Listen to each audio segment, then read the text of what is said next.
oxymoron. If a black girl cannot command a room with her voice, does she even deserve to speak? If a black girl cannot take up space, does she even deserve to be? I've always wondered what happens to a black girl's magic if she's too anxious to be anything magical, too weak to be strong, too scared to be bold, too afraid to be everything she is deemed magical for. When the black girl shows you ashes, you see pixie dust. When the black girl shows you scars, you see wings. When little black girls fall, they always make sounds, but silence is the only thing that hears them. And silence has many chimes. Silence is a therapist not understanding why my blackness has broken me. It is the likelihood of my sexual assault being 3.5 times higher. It is me telling someone I'm tired of being a strong black woman and they recommend that I stop working out. It is no one considering being compared to a slave when I was 15 a reasonable source of trauma. When a little black girl falls and silence hears her, does she still fall down? Did she ever cry out? If a little black girl screams and no one makes a sound, will her magic save her? If a little black girl falls and all the magic in the world can't catch her, does the silence kill her? Is she still pixie dust and wings or a broken thing? What happens to a black girl if she's too anxious to be anything magical? I'm still waiting to receive my wand and the fairy dust that you promised me. Thank you.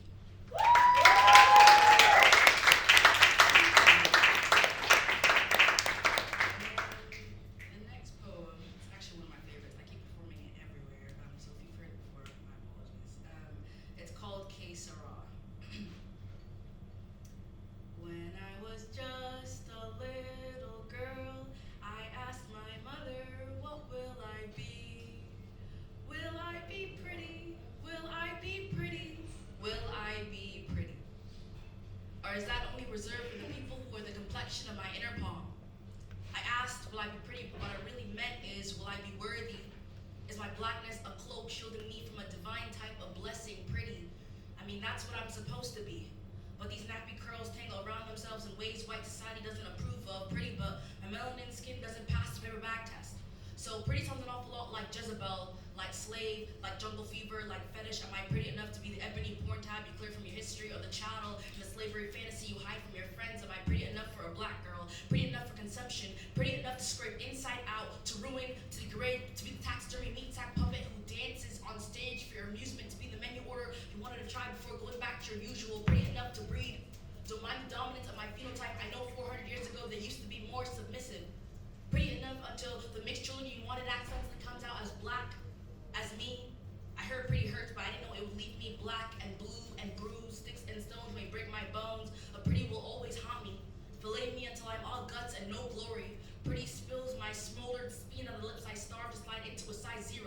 It uses me as a whipping post, lashing me with its ideological lynching. It is the mental asylum and I am patient 0 in the psych ward. Pretty, like maybe they think I'm pretty, I'll be more than 3/5 human. Pretty enough to find, if I ever join the ballad of black girls taped onto built-in boards begging to find home. Harder to tear limb from limb, pretty. What I really mean is, my preservation of life rests on the evolutionary need for you to like me, because maybe if you like me, I'll be harder to kill. Maybe you'll remember that I'm someone's daughter, so I asked the doctor to pump the IV needle with liquid beauty. I want pretty to drip into my veins, to join the orchestra playing self-mutilating symphonies, to hear the ringing bells of microtrend plastic surgeries, and as the next generation of little black girls sing their vocal cords ready to sing in a choir, I cannot leave, no one is covering their ears. I think they hear the music too. Thank you.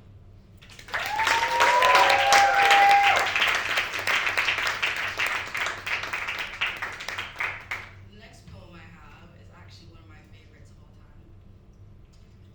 It's called The Great Canadian Melting Pot. And it's kind of a twist on words. I don't know if you guys have ever heard of the Great American Melting Pot. It's basically this idea that like America is like a melting pot. Like you go there with your ethnicity and then they melt you into like the standardized version of what an American is supposed to be. And I think that that happens a lot here as well, and people don't really talk about it. So, yeah. Without further ado, the Great Canadian Melting Pot. In 1914, Ford established an English school for the immigrants he had brought to America. On July 4th of that same year, there was a graduation ceremony. Every graduate of the English school stood in a room filled with phony sanctimony. They wore native gowns and walked onto a stage that lowered them down in this extravagant bowl-like figure, the Great American Melting Pot. When the graduates were raised back up, they were wearing Americanized clothes and accessories. This was Ford's way of bidding these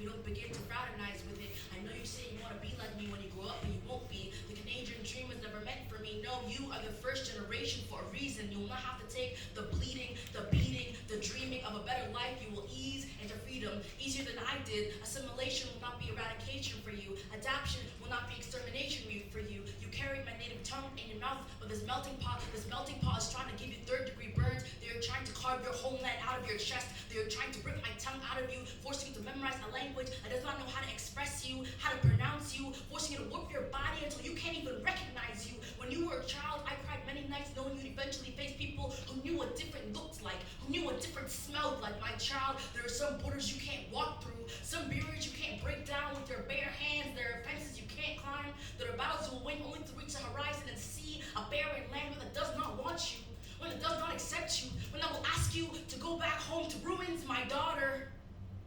Don't waste time trying to explain something to someone who isn't interested in understanding it. It will leave you tired. We cannot rest here, my daughter. Don't lose your peace trying to find your place in this world, because it will leave you tired, and we can never ever rest here. Thank you.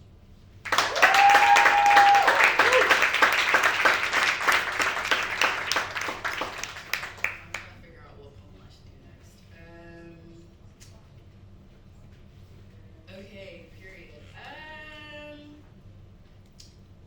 Do you guys want to hear? I'm gonna ask you guys because I actually don't know. Do you guys want to hear one on love, or do you guys want to hear one on being African? African. Okay, since he's the only one that answered, he wins. So I'm gonna do this poem called "The Truth in Its Three Sides." Let me take a swig of water so I don't choke. This is what I've done a lot too. I like this one a lot. I know some people have heard it here. But yeah, the truth in its three sides. I'm a child from Africa. I was 5 when I left Nigeria, meaning my tongue was stamped with the colors green and light. My accent acted like a metal door lodged in my throat that only allowed certain words to pass through. The kids at school did not understand me. I dressed funny.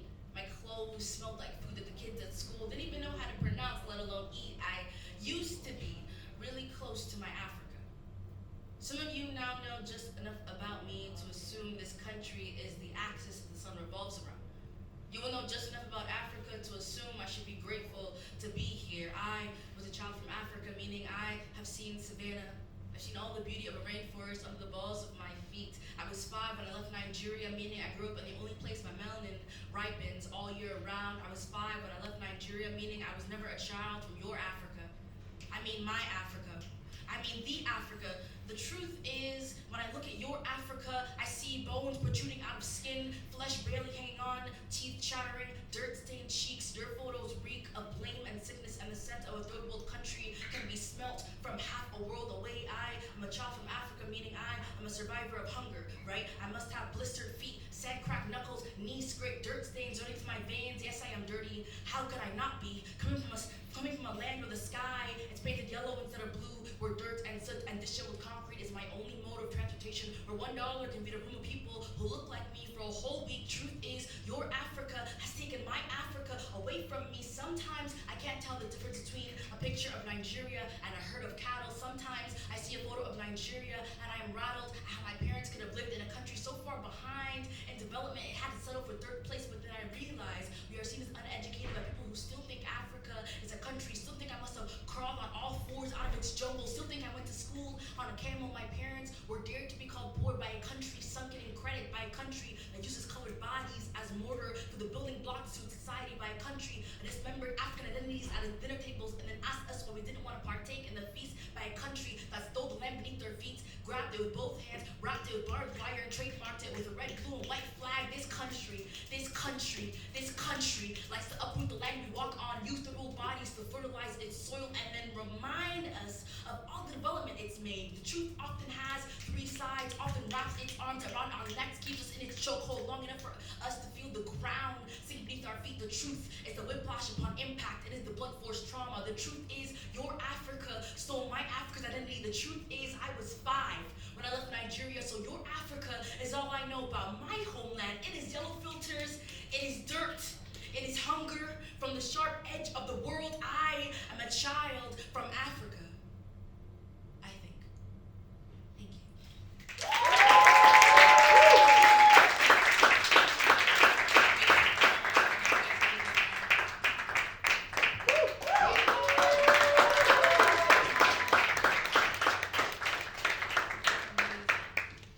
How are we all feeling after that first performance? Feeling good? Okay. So,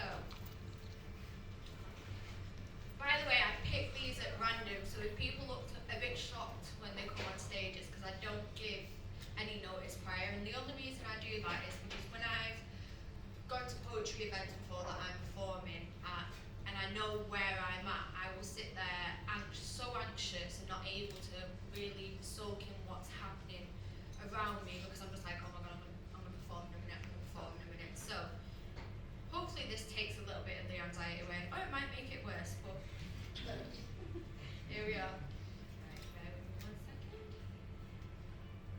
I did have it up, but here we go.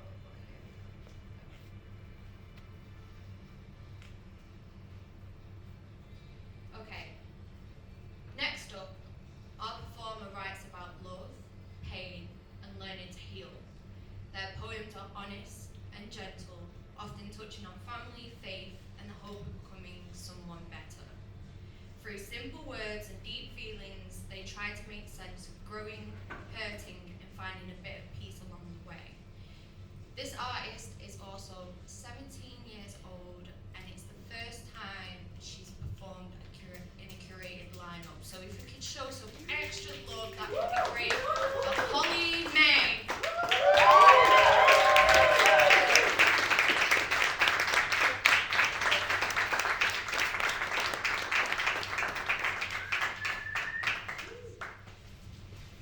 Might just be beating myself here, but not knowing my performance definitely makes me more anxious. Right, stop doing that one. Yeah, it's my first time performing like properly. I'm a bit shaky. I'm very glad that I'm not holding the microphone, so you can't see how much I'm shaking. I don't really name my poem, so we're kind of just gonna go with the flow here. Call me beautiful, I know you will. Take it in, let the moment still. Run your hand down my body, feel my chill. Let me show you warmth, my body, allow it to fill. Lust isn't this girl. If I show you depth, will you claim your unsure heights? I fear my soul can incite to fright. Look into my eyes, but only focus on the white. They may be the windows to the soul, but I've turned off the light. If I allow you to see too much, I'm scared it'll begin the fight. Maybe I should sew my eyes shut, then my words won't cut. Stunning, but I'm still a mutt. Pretty, yet they'll always follow a butt. Maybe if I presented myself better, wore something tight instead of a sweater. Maybe if I was more of a go-getter. If I allow you to see into my soul, will you take it like a will you take it like a scenic stroll, or will you stop and wince at every mole? Finding the end as a goal, or will you accept me as whole? Or would it be like opening your stocking just to find coal?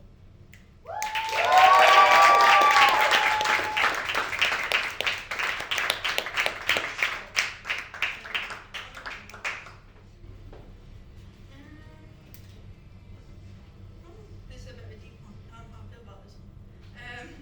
I wish I could heal not only my own inner child, but also my mother's. Stop her from feeling hurt from others. For in all the anger I held, I forgot she was once me. She was once the little girl before her life she had to play. Is it normal to mother the woman who is meant to mother you? Your favourite game being nurse, trying to stop her from feeling blue. I allowed myself to pick up habits of hers that I hated, and now more than ever I see how we're related. The pain and anger she once knew was now mine. The difference between us became a thin line. I began to heal myself in a way she didn't way back when. Find comfort in my words the way she found comfort in men.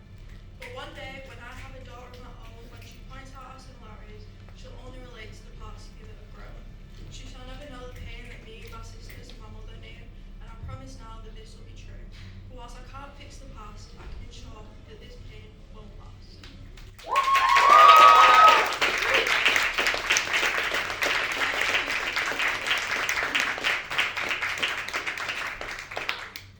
This is a new one. I've not even really practiced this one. I lied.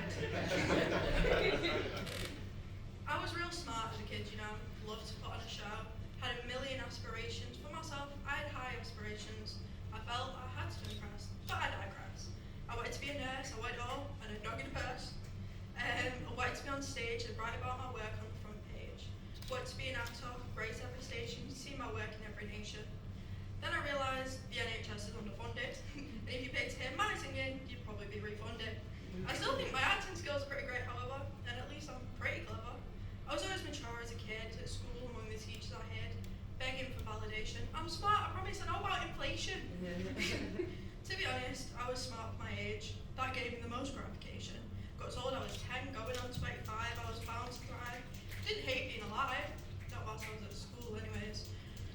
Not sure I had to say my injuries I caused myself in a daze, but at least there was someone there I could amaze.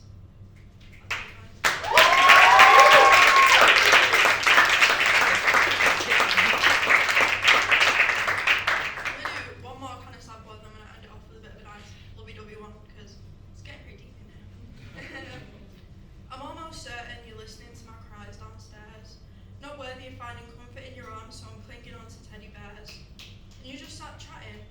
The chairs get pushed in as I get pushed away. I'm telling you I'm having nightmares, I'm begging you to stay. Took me way too long to realise that it's with a man you'd rather lay. I wipe my tears and all of a sudden I'm 7, asking you to kiss better my scrape knee. Running to tell you I've been stung by a bee, or that my kids were creating, oh, not my kids, my friends were creating flower bracelets made from daisy. And they were doing it without me. And you're just not there. Well, why don't you care?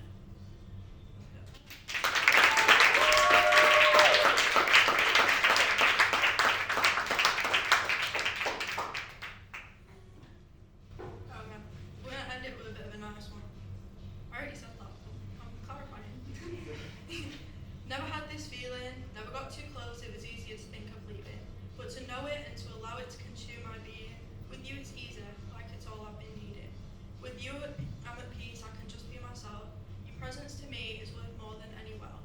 See, no matter what, I'm somehow always thinking of you, and how when I'm trying to write that word, I can only think of you. I don't know what I'm trying to get through. I guess I'm trying to say I love you. And my darling, there is nothing I wouldn't do for you.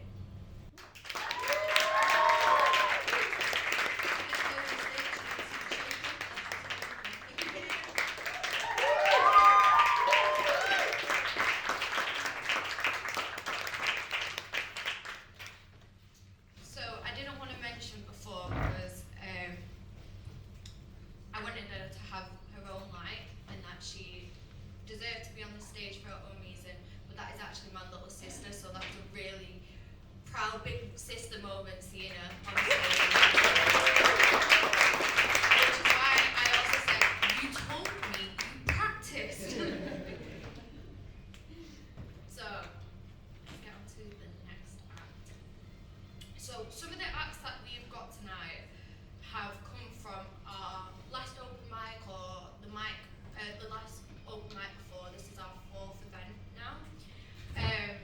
So, to be able to find new talent from people coming through, and then getting up on stage because they felt inspired by other people, and then being able to welcome them back is, for me, a truly great moment. So, the next act that I like to welcome up is a spoken word artist in the making. Whilst keeping things playful and light-hearted, their poetry speaks to mental health, identity, and the slow, powerful process of healing. I'd like to give a big warm welcome to Reb Echo.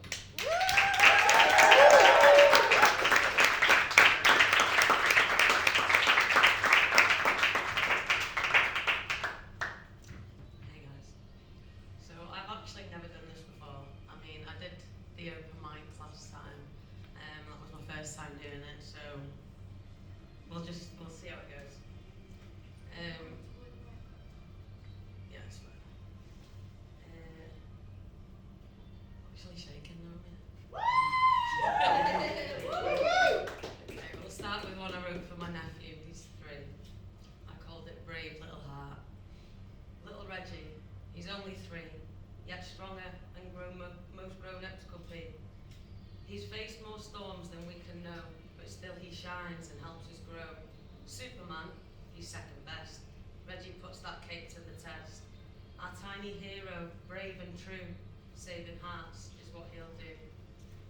With tiny hands and curls that gleam, he lifts us up like a living dream. He makes us smile, he pulls us through, a hero's heart beats strong in you. Through all you've lived, through all you've done, you brighten every single one. Reggie, our brave Reggie Roo, the world feels lighter just with you.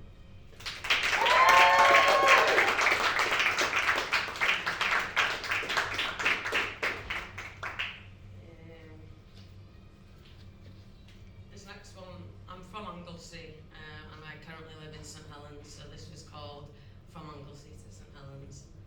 A girl from North Wales moved to St Helens one day. Everyone asked, why did you wander this way?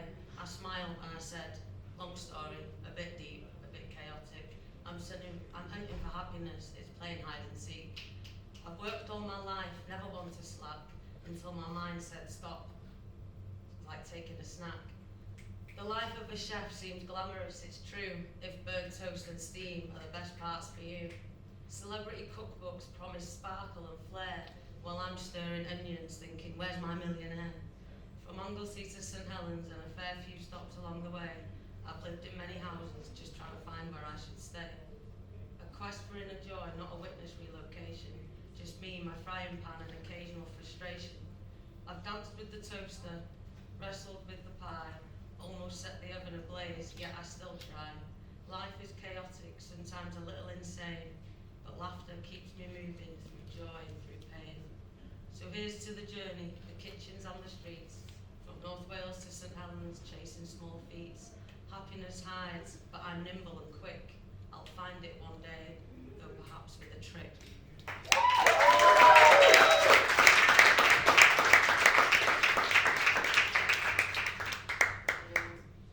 This next one's called Mask On, Mask Off, which I actually think is a really cool name because I am masculine presenting.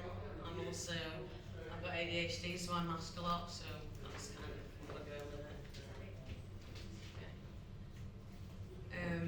Am I fake? Am I fake? Because my thoughts aren't matching my vibe. Mask on, mask off, caught between two sides. No, I'm just learning how to flip that drive, not pretending, just choosing to rise. Gotta start somewhere if I want to touch skies. Yet I bend, I break, but I bounce right back. Lessons in the pain, I don't run from that. Blow up slow, but the roots run deep. Used to lose sleep, now I move with peace. Mind on the goal, I don't flinch, don't fold.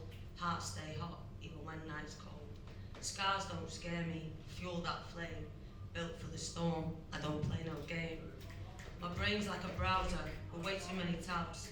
One's playing sad songs, the other full of ads. So I tried to chill with Mary Jane, but she just gave me sass. And Stella's like, one more round? You might just want to pass. I tripped on my own thoughts, face planted in the doubt. I'm laughing, cause shouting, that won't help me out. I'm holding my chaos like it's a fine craft beer. Life's a dark joke.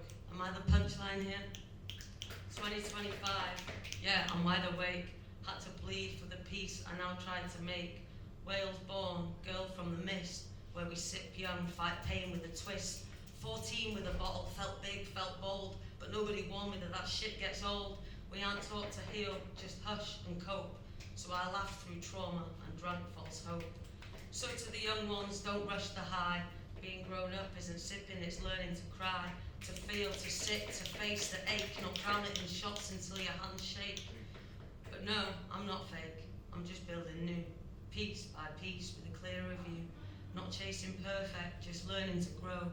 Healing takes time, and I'm letting it show.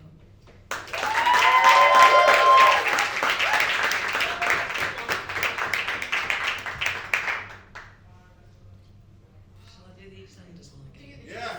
I've actually, if you heard the EastEnders one last time, I've actually added to it, so you're in for a treat.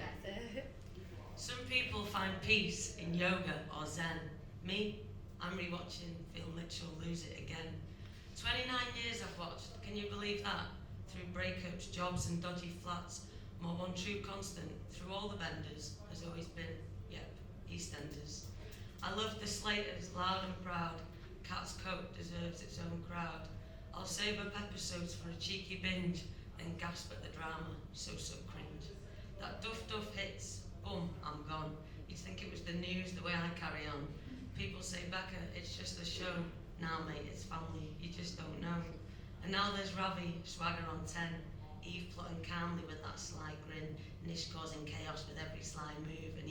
And Suki pretending she's nothing to prove. You think it can't top last week's dread. Next minute, someone's knocked out or wed. Then the six walk in, all secrets and fear. That Christmas flashback still ringing in my ear. I watch like it's gospel, heart going bang, waiting for another twist from the Walford gang. So if loving EastEnders makes me obsessed, then fine. But if Phil Mitchell ever smiles, that's when I'll resign.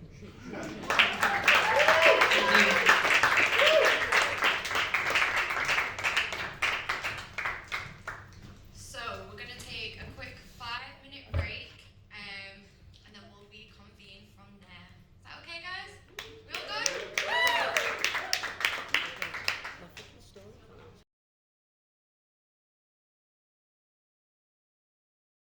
I want to know what you are most proud of for this year. I'm not counting that one.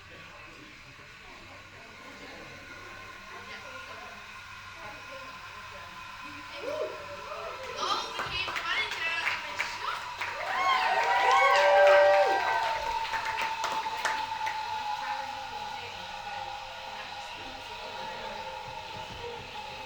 Me.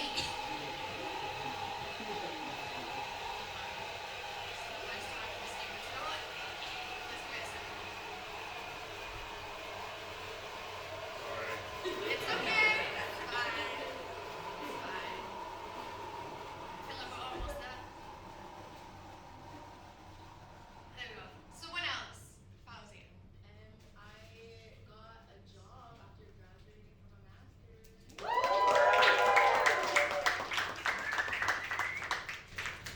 Rod. Performed on BBC One Extra.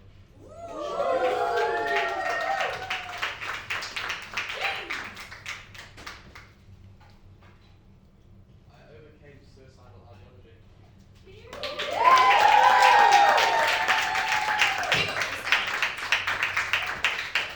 Okay. I performed at the Arena today.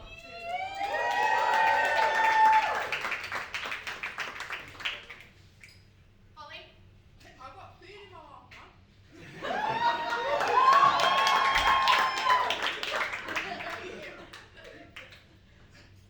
Go on. Performed at the National Theatre with all my best friends. There is a lot of W's in the chat today. Anyone else? Any more vocal? I went back to college after dropping out twice. Come on, let's keep this energy going. Konica, Wait, what? what are you most grateful for this year? Most proud of this year, sorry. Most proud of this year. Finding myself a bit more. Doing TEDx this year. That's cool. This guy just like put it. Fashion Week twice, and just being a lot more close with family and friends.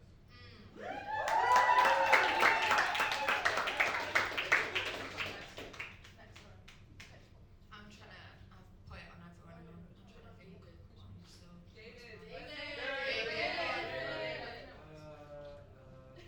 I also performed at the National Theatre. Yeah.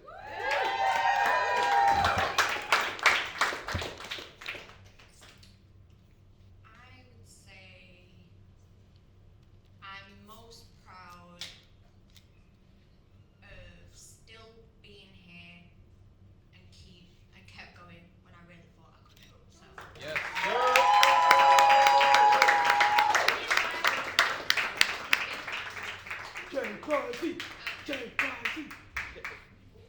Thanks, Monica.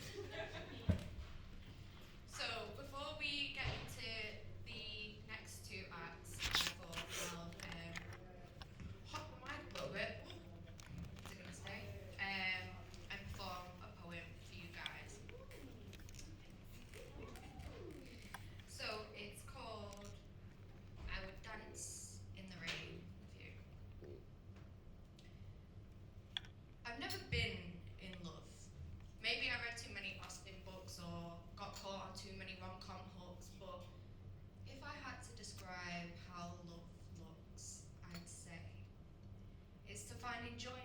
in making appointments with a stranger, each time stripping away a layer to try and find their true nature, disregarding paper, tailor, or creator and their core, finding the pearl within. A belly laugh when their comfort show begins, indecisiveness indicated by a scratch of the chin, the seriousness when it comes to a win. They find company in passages, no matter how much they eat, always ravenous, disciplined in most of their practices, and magnanimous with savages. But more importantly, the parts that are scuffed, the scars that become hardened and rough, the side of them they find tough to love. An ego that they're trying to do away, a temper that they try to keep at bay, the child who never got to play. Despite it all, I say, stay. Cast your mind away. We can delay the disarray, at least for today. Let me be a safe space for you to embrace and give grace to the parts of you you wish to erase. And I'll trace the space and plant bouquets to be watered on your rainy days.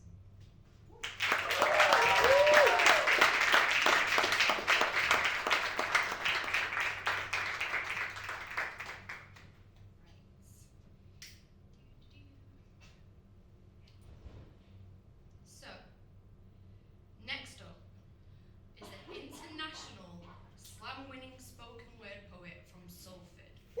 She has been performing and writing for over 11 years. She is influenced by ancestry, folklore, religion, and social politics. She is a youth worker providing mentorship and writing workshops to young people in and out of schools. I'd like to have a really warm welcome for Esther.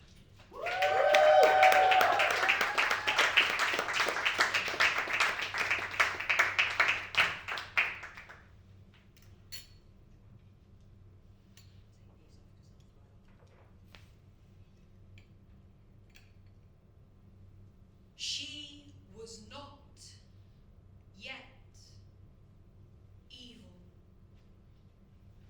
Her conscience was an Ouroboros about her neck, a talk of the heaviest lead.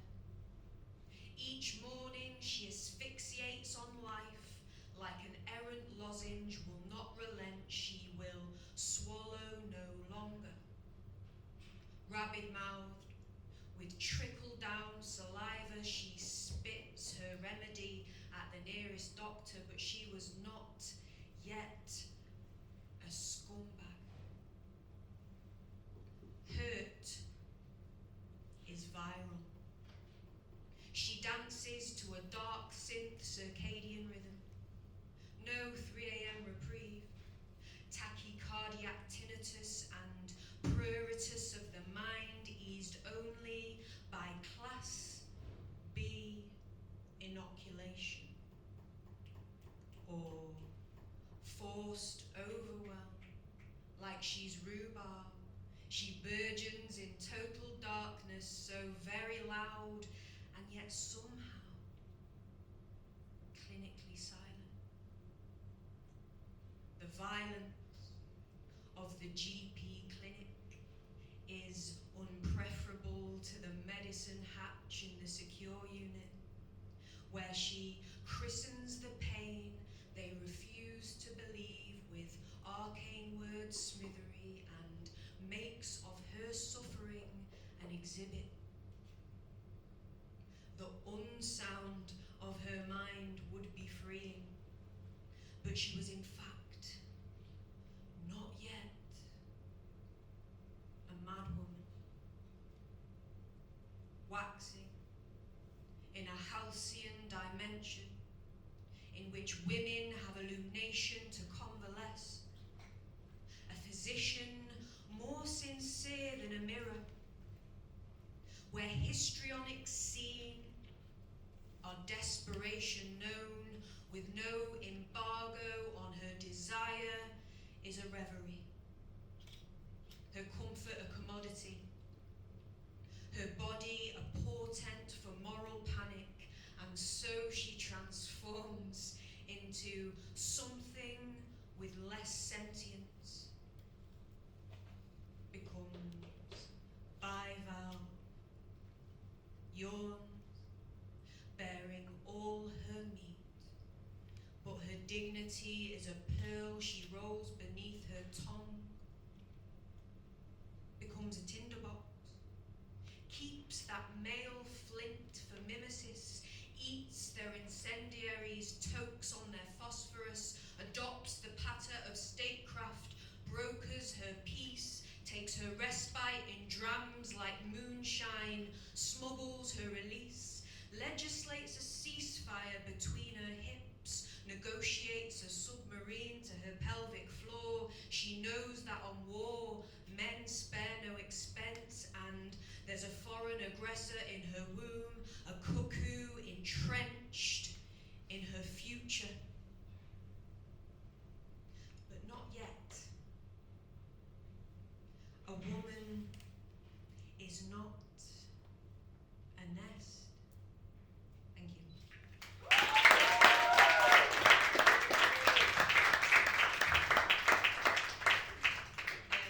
So my name's Esty. I've been performing for 12 years. I recently resigned from being a youth worker because my managers were muppets. I put my heart and soul into the kids I work with, absolutely adored them. A good proportion of my mental health as well went into that job. But they deserved it. But I had to show up 100% every day for those young people, and I wanted to jump before the stress of management got to me, because that's how it transfers when you're a teacher or a youth worker. No matter how good at pretending you are, those kids know. So I ran before they pushed me, because I was a bit of an agitator, really, to be quite honest. So yeah, unemployed, life is lifing. I'm a carer for my dad, that's taking up most of my time at the moment. But I recently finished a poem that I've been drip writing through the job before I resigned, and it's so refreshing to be back to poetry, because I just didn't have the time for it. But you know, those kids, just inspiration gold, the stuff that comes out of their mouths. So this one is brand new. I haven't written a new poem in so long. It's called An Ode to Daydreamers. You go ahead, child. Keep daydreaming. Wonder, preposterous thing. Angels call them proclamations. Prophets call them visions. Heretofore you were a filament in the loam. Sometime more you were a pip. Now and then you are the blithest orange, no easy peeler. Other times a fall down fruit, oft grinded to the pith. I don't understand, but I can imagine. Both have served me well. I didn't get it. And in becoming a more familiar animal, I became an animal familiar. A useful and unaffronting creature, strokeable with gratifying features, an erstwhile cryptid broken in by the heteronormative man. I devoured his tidbits and I endured his brand. Initiated into the fold, I was a neophyte. To his liking, I now identified. See his cursive iron echo in my eye, the opprobrium that smoulders white. Every day is a length of lit jute to gunpowder, a full-bodied bonfire at night. Self-immolation is sensuous when You move in asbestos coteries, you cauterize to keep the infection within. Your kerosene soul, airtight to the obloquy. So no, I don't understand, but I can imagine that stifling and yet essential mass. An iron lung for when you're info-glutted, breathless, from a world that's brash, the sanctuary of neath the table, between the headphones, the diagnostic label, low, you shouldn't need justification or to pass for ordinary, desirable, capable. You are radiant in storyline. Your imaginings a haven, a mantle of your favourite curios. Beyond the babel of typicality, you are a labyrinthine entity, eminent in authenticity, priceless art under a Christie's tarp, too profound for the plutocracy. You go ahead, child. Live honestly. Roll your wrists, bounce your leg, live part-time in your head. Self-stimulate with scenarios that feel safer than reality. Reject corporate maundy and refute TikTok nostrums because your elixir is your stim.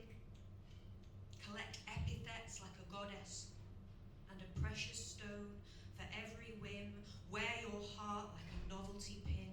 It's not a flaw to care too much. You must keep daydreaming. Historians call it revolution. For the artist, it's to muse. Missionaries call it higher meaning. Poets call it food. Thank you.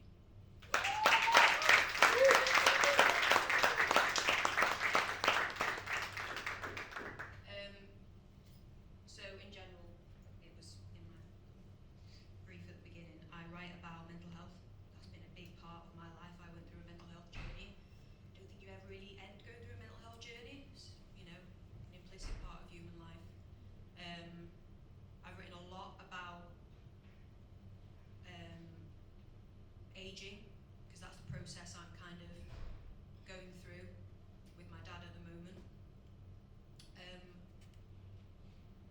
But for the most part, I write about women's health, cis women, trans women, mental health, physical health, and how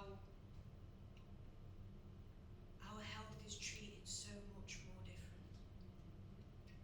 It is. We're getting there, but it still is. So this doesn't have a title. This was written a few days after I was discharged from Salford Royal earlier in the year. It was a minor issue, actually. I was in hospital for once.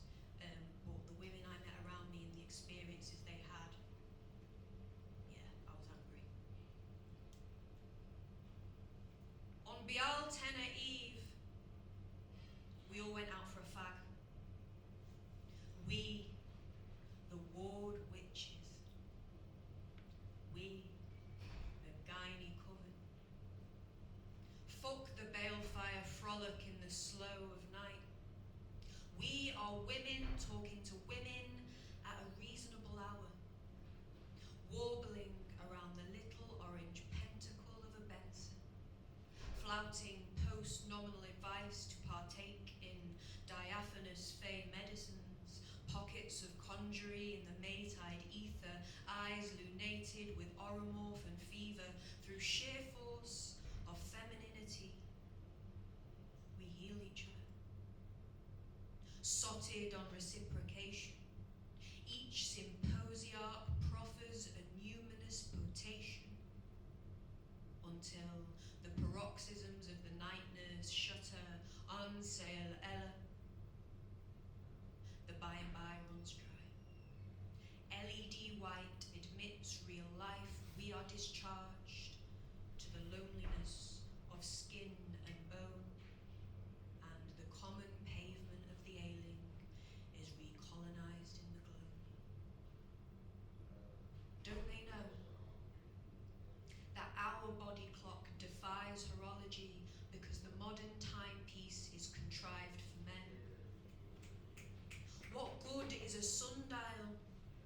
when there's blood in the dark? What good is daylight saving time when we're sequestered in bed? Weren't they taught that women are perennial? In fact, we're perinating all over the place, hardy out of spite, pullulating through the malaise, that fifth element we were born with. Our restlessness is a drawing pin in our soul. As fundamental to our survival as water, we are intimate with pain. It's a rudiment of womanity. We know when it's disproportionate.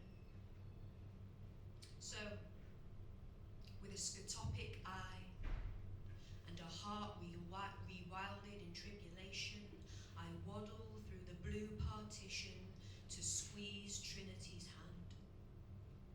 We launch ballistic love across the bay as she keens the night long. She has more sutures than ambition. She reckons that the oldest profession is not the woman selling satisfaction. It's the man elbow deep in her abdomen, prospecting for gold. We are ribald to bear the humiliation. Morning, we sharpen our claws on the consultant.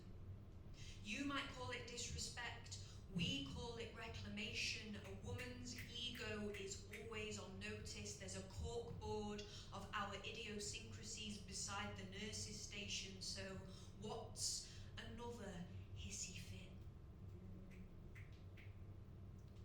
On Beal Tenor Eve, we all went out for a fag. We talked about, like, things that we know. Like, heels on tram tracks. Like, don't get ketty on a full moon. Like, don't push too hard, you'll lose the tampon. Like, the heel toe, the slow seesaw of our walk when the pain is our drill sergeant. Like, I couldn't care less if he has a hard-on, I am knackered. Like, I said, my womb is set around an eternal wick. But I'm too pretty to be lit unless it's in a secret warehouse. I am the snuff of this matroline. And then Holly says, I really, really, really want a little girl. But my womb is a rushlight. The by and by runs dry. LED white admits real life, and on Thursday, I am discharged to the loneliness of skin and bone. Thanks, guys.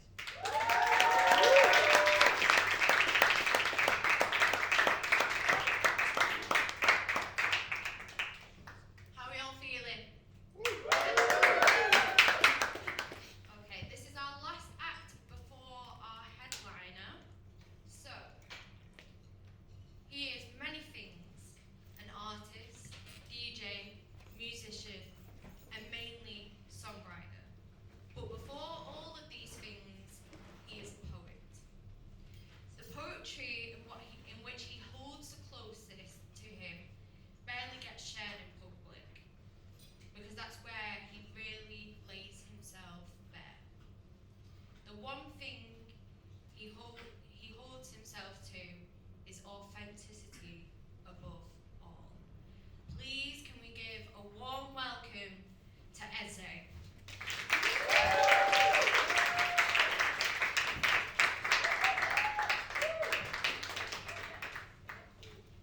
Thank you for the introduction. I'm giving a warm welcome at hot chocolate I spilled earlier. So yeah, man. Yeah, my name is Eze. Usually I introduce myself as Eze Not Easy. Still making it easy. And whenever I say that, I feel like a lot of people think I mean what I do is effortless. But really what I mean when I say I still make it look easy is it might look easy, but it isn't. Like a lot goes into it.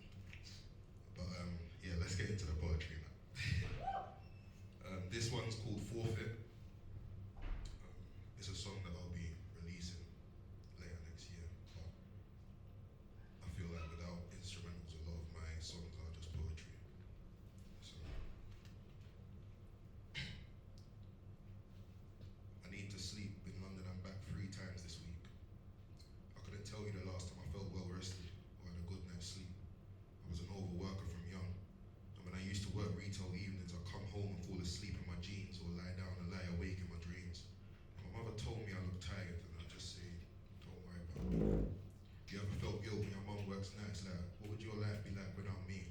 And what would your life be like without I? I feel it's my job to help her see, because there's more to it than endless jobbing, and I feel that's my responsibility. So I'm a bedtime procrastinator, and my sleeping's far from pattern. But still, I need to rest. In the last 3 days, I've done 4 events, and that was a slow week. So tell me, when can I put down my head? While others go uni, work, bed, I've got a million things on my mind instead. So instead I'm on a different time zone, sat at my table, analysing the game, trying to fill up my table. See, I ain't got enough music to play, but I haven't slept enough for the music to play well. And my hunger's insatiable, because I hit one target and then I got to hit another, because otherwise, why did I play at all? And now I'm in the booth frustrated because the next line won't form in time. I'm in a soul-draining conversation. I'm always arguing in my mind. And what I'm feeling, I can't tell no one. If my parents ask me, I swear I'm fine. If the guys ask, then I'll swear I'm fine. And if my girl asks, then I'll swear I'm fine. But my credit card's maxed and my debit's in minus. I just missed rent and my card declines. Still I'm outside, still towing the line. I don't need a reason to score goals. You wouldn't get it. Not everybody's a striker, so if it ain't on target, it's a cold day in hell before I'm involved. Them are not too concerned with whatever's in vogue. And every time I speak to my family, they say that I sound exhausted. They say I don't talk to the Lord enough. But at least I'm talking. Bro, I don't intend on a plan B. I ain't got time for aborting. If I wanted to stop, I would have done it back then. Right now, I don't know about forfeit. I'm 2 feet deep trying to put my all in. I don't want to put 4 more in. Sleeps the cousin of death and she's calling. I'm on do not disturb and you know it's straight work and my bed won't see me till morning.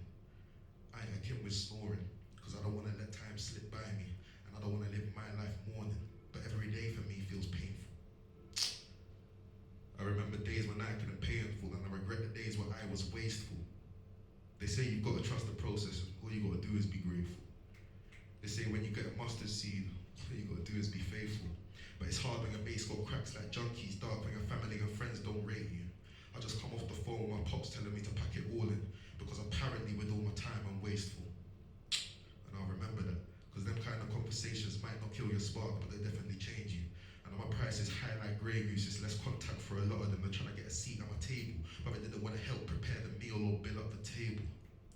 I don't want to hear shit, you ain't getting no crumb regardless of a plateful. Do you make money or does the money make you? I guess we'll find out when they pay you. In this crap-filled bucket where there's barely an exit, I'll drag myself out the mess then stay out. Or buy me a house that's quay out, financially free is the way that I'll stay now. I don't want to reach payday and feel like my head's below water in the same breath. If I'm in a dead pool, don't know I'm a wade out. I can't rock with a man that way down. But it shouldn't be news if you have anchors in your circle, you're gonna stay way down. Plans of a better life, feeling estranged, and I'm faced in new flavors of the pain now. 6 past, but I ain't lying in the sage. 6 bags minimum, but I need a wage. 16 times more likely to end up put down on a joint in a price case. So I gotta work till I can see light in the darkness day. Until then, I guess it's darkness, eh? But still, I gotta get through it. And hopefully 10 years from now, I look back like I really went through it. And that's the way we do it, but still every time I speak to my family, they say that I sound exhausted. Yeah. Yeah. That one was called Forfeit. The next one I'm gonna do is called Poverty Mindset, and I wrote both of these in a similar kind of time span. Last couple of weeks, I've been going through like a lot of stuff with my parents and with my life and like finances and everything like that. Everything's kind of moved around, so just been writing a lot of deep shit, you know what I'm saying? But yeah, this one's called Poverty Mindset. Bro's trying to spend like the money ain't leaving, and I'm trying to fill the bank till the money won't leave it. And if it leaves, then I don't want to feel it. So I stack for a day where the rain don't stop, for the peak of season. This hunger, you can't teach it. There's no food on my plate that can heal it. And I feel like when I start eating, I'm still gonna feel like I'm reaching. Year 9 when I got caught stealing, G-check to my soul, I felt like I could never repeat. And then I went church on the same evening. I opened my bag trying to look for my Bible, my headphones stare at the ceiling. Crimson red like the colour of the sin, but soon turned white as snow. And I'm in the furthest row with my eyes on the floor like, what did I do this for? And when I try to repent, there's a mirror in the depths of my soul that tells me my actions are taking a toll. But it's all for surviving. And I say that with a hand on the Bible. But when did lying get so easy? I mean, if you don't know that you're lying, then are you really? It's like when men used to call me easy, and I didn't correct them, or check them. But how can you blame them when you ain't speaking freely? When it's all good and known. You know it's been a while since I've been lost, been found since. I've been in hospitals grounded, A&E boards bare shouting, just arguing. And now I go ask them, how you gonna leave with no reason around it? And then I say, what's right and wrong with no one to count it? You see, that's that poverty mindset. When I grew ain't the best, and the way that I grew weren't better. I've been stressed and sometimes I mess up my future for leisure. But it's messed because sometimes I mess up my future for better. Yeah. You see, that's the red pill or blue pill, and let's see if the shoes fit. You said you could walk in my shoes, but the steps that I took ain't the usual. I took the winding staircase, bro, we ain't mutual. We ain't the same. You took the elevator, but you never had to rise from pain. And sometimes I wonder what young E would think. It's been a while since I felt in sync. My inner child's been left in arrears, I don't know how to pay that back, but my old self told me to pay that forward, you hear me?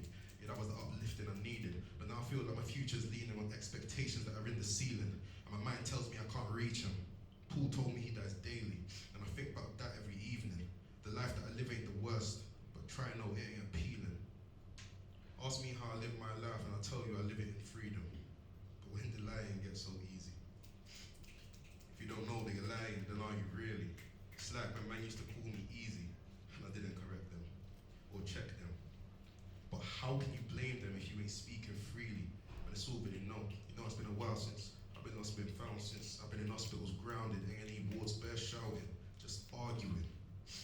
And then I ask him, how you gonna leave with no reason around it? And what's right and wrong when there's no one to count it?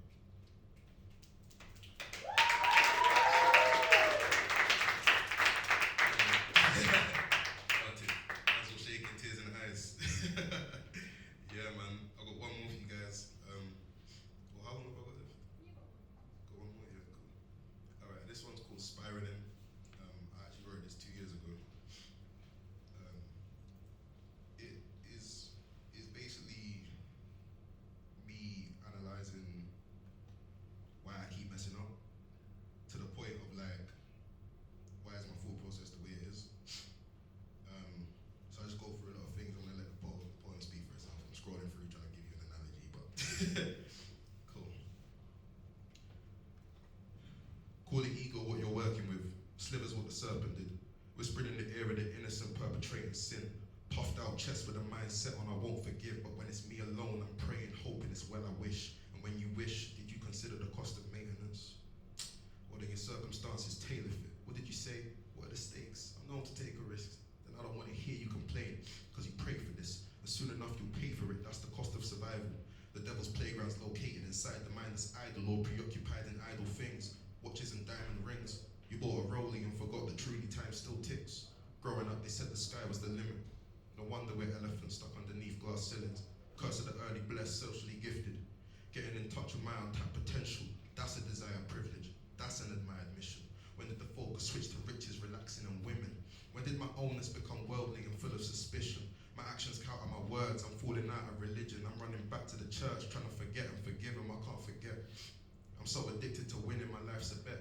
And I lose it on a regular, accumulating debt. And if you thought that it was cushy, my brother, you're incorrect. And call it ego what I'm working with. Certain things I can't forgive. I can throw relations away, because who needs those hypocrites? But I should put my ego aside. I need to work within. The secret is I struggle with pride, and advice just worsens it. Trauma connections. I keep calling the reverend. Confession booth, confessing sins, but repeating them anyway. My days are numbered on this earth. I'm in sorts and reverence. Should be seeking repentance. Help, I cannot accept it. You're as free as you feel, and I feel so neglected. And what are you gonna do when you're barely respected? Ever heard a mute man squeal while trying to speak a sentence? Ever heard a rich man cry or plead for redemption? But I'm a man with a message to deliver, so don't shoot. The leaders are gone astray and I'm feeling to stage a coup. If you're trying to remove a weed, then you tackle it at the root. But for some I know it hurts to hear the truth.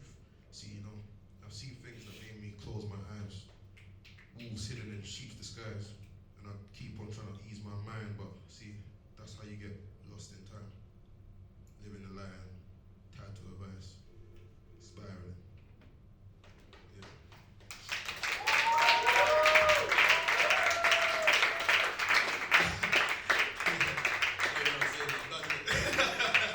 Thank you guys, I appreciate it.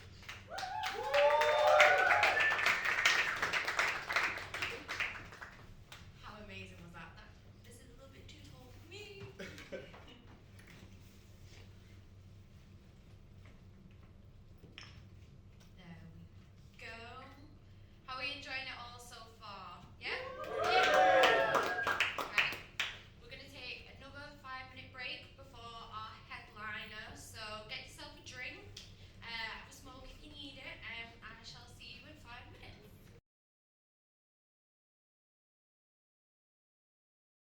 So, our next act is our headliner.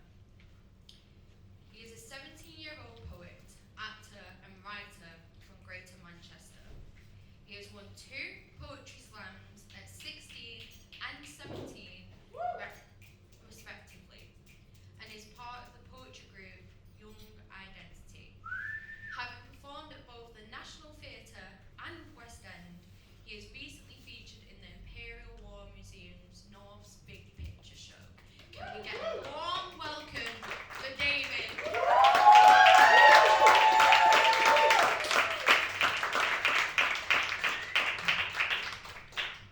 Hello guys, I'm David, if you didn't already know. For this, I'm going to do like, the set of poems is all going to be a similar, more autobiographical like feel. And the majority all new poems, except for this first one, which it was the first poem I ever actually performed on the stage.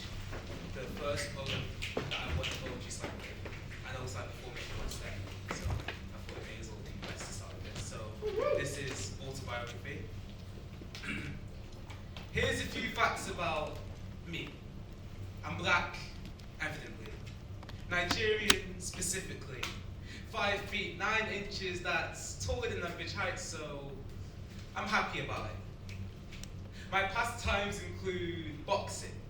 Maybe because I find punching bags full of sand the best way to cope being trapped and sinking in quicker. Or maybe it's because I spent time under the influence of boredom, boxing stress and worry, placing them in the forgotten bits of the wardrobe which I sometimes call memory, in order to make space for the new lodgers. They go by curiosity, usually sorry. Sometimes my pastimes include boxing, poetry, maybe because I'm toxic. I often find myself gaslighting the pen, attempting to manipulate the truth embedded in its ink, when really the page is a bloody depiction of my reality, waving back at me, attempting to keep me accountable. Maybe because I'm delusional. I often find, sometimes my mouth runs so fast my brain never has the chance to experience the luxury of being idle. It's only when my brain is burning with thought that my mouth has a chance to rest. That's why I used to be known as a quiet kid. I invested so much in thought that my mouth was in debt, so all this talking is basically a tax write. One more time. My pastimes include boxing, poetry, and I've heard it all. Don't overcomplicate life, you'll understand when you're older. Well, see, life has been complicated for me. See, I was fatherless at 8. Had to step up to be the man was dealing with grief when I was 8. I was homeless at 8. Staying in a bed and breakfast with a pregnant mother and crying younger sister when I was 8. I was told I cried too much when I was 8. So since then, emotions have felt alien to me as of late. Yeah, I mean, I started writing at 14, but I became a poet when I was 8. I've done it again. Let's go from the top. No more waffle. Here's a few facts about me. I'm 17. The name's David Okode. That's O-K-O-D-E-H.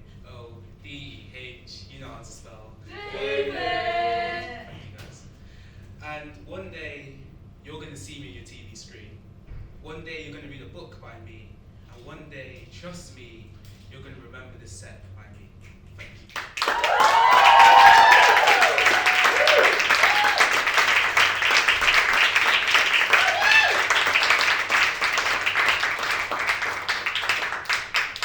So yeah, that was like one of the first poems I ever wrote, and also the first poem I ever performed. And the second poem, Self-Portrait, was something I wrote 2 weeks ago with the same feel, but it was a shorter poem. I was like, and it was nice to see the say. So, mirrors lose effect on me. I see smiles in the face where tears should be.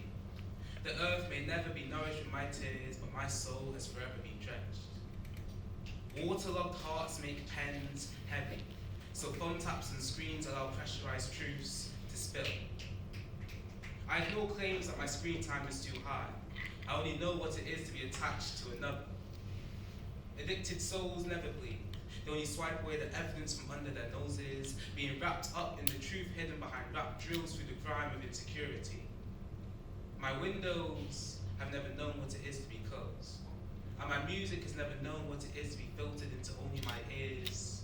Those who are lucky enough to walk past will always leave satisfied. I like to be satisfied, to invert the status quo and neglect worry for a change, to sleep without an alarm. I understand what it is to call upon happiness without a dead line. Thank you.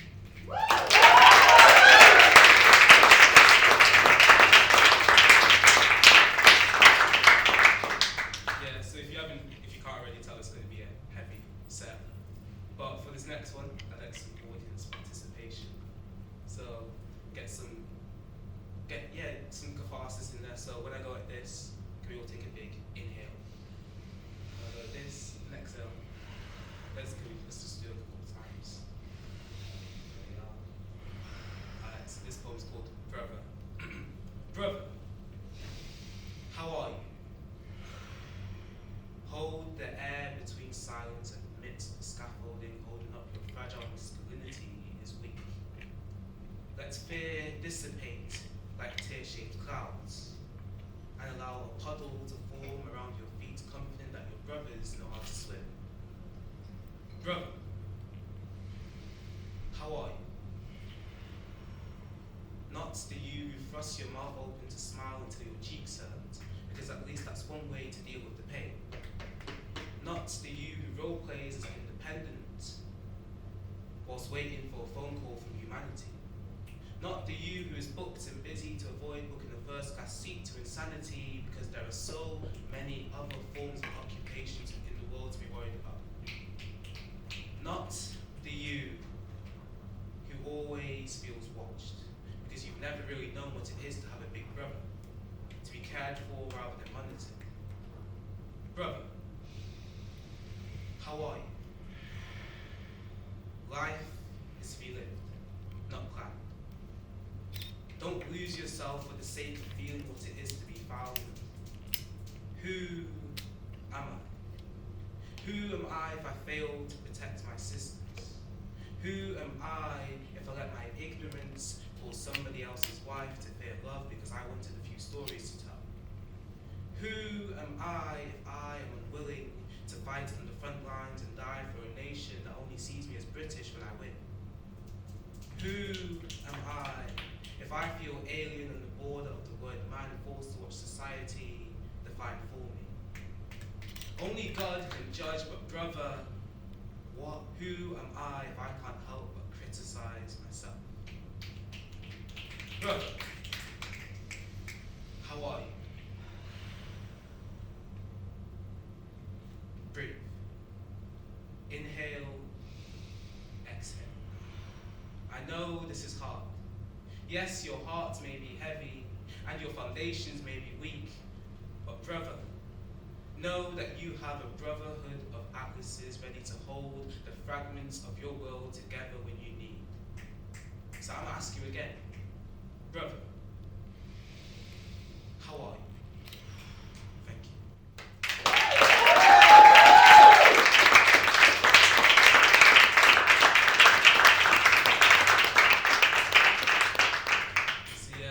All these poems are going to be in a collection I'm currently writing called Adulting, which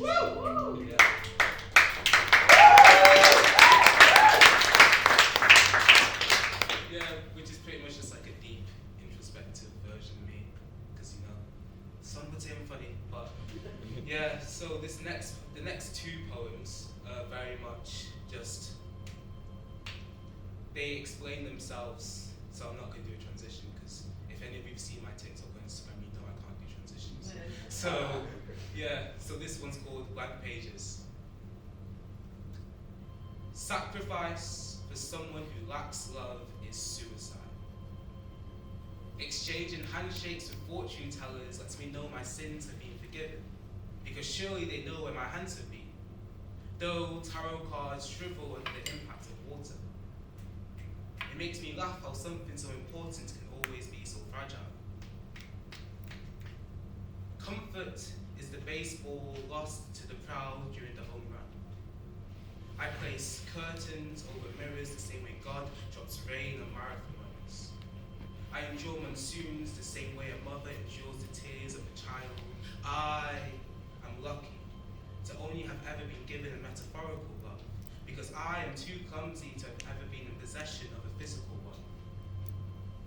Rivers hold the whispers of unstable households. Clear skies hold the dreams of broken men. That is why both are always so blue.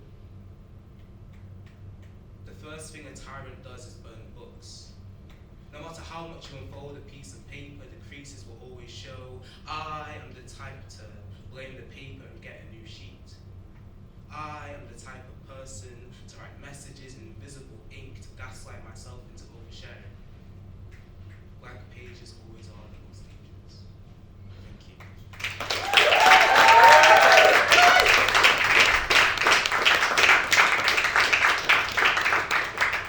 Yeah, and for my last poem, this was untitled until about 2 days ago when I was trying to think of why I wrote the poem. And pretty much a lot of people ask me like the same question, different situations, which is why don't you cry? And it's I don't really have an answer, but the last time I got asked that was when my first relationship ended like 2 months ago. And obviously I got asked if I write a poem about that because poetry, exes, beautiful. And then I just couldn't think of one because I didn't have any like emotional reaction to it. But I thought back to the last time I properly cried, and then I realised I could write a poem about nothing to do with the breakup, but everything to do with loss, which in a way made it the title of itself. So yeah, this is a poem that's got nothing to do with the breakup, but everything to do with loss. Because grief hits harder when you're forced to face the guilt of being nothing. Why didn't I cry? Why don't I cry? Black boys do cry, is only said by those lucky enough to not know how the earth steals our tears. How melanated sorrow has been given the same fate as autumnal leaves, destined to fall and find solace in concrete floor, only to be stepped on and to wither under winter rain. Did you know that rain is toxic? Maybe that's why my eyes burn whilst watching the news. Now my heart is heavy. Is this how it feels to cry? Sometimes I feel like a backpack turned inside out, playing its part, left to air dry, my identity exposed for aesthetic value, a skeleton of myself, used to teach others the anatomy because it's clear no one has been taught the importance of skin. Did you know that the body is the skin is the body's largest organ? We never learned that in school. We learned that organs are vital, they have a purpose, a function, a need. All we learn about the skin is that it's a protective barrier, which is far from the truth in cities where skin is akin to sin, in cities where people prefer gin to humanity, but still they ask me, why don't you cry? And I say to them, sometimes I feel like an arcade, full of bright lights but so easily abandoned. It's funny how a spilled drink can cause you to lose your spark so easily. How being the wrong shade, in the wrong place, at the wrong time can get you sparked out like the stub of a cigarette. I'm always burning at no expense like the wax of a candle, just waiting to be reused. At night, I deal with the fact that I, to society, am a token, as much as the ones in the arcade that I abused. Guilt hits harder when you're forced to face the entitlement you've got. So lucky not to cry, because didn't you know that rain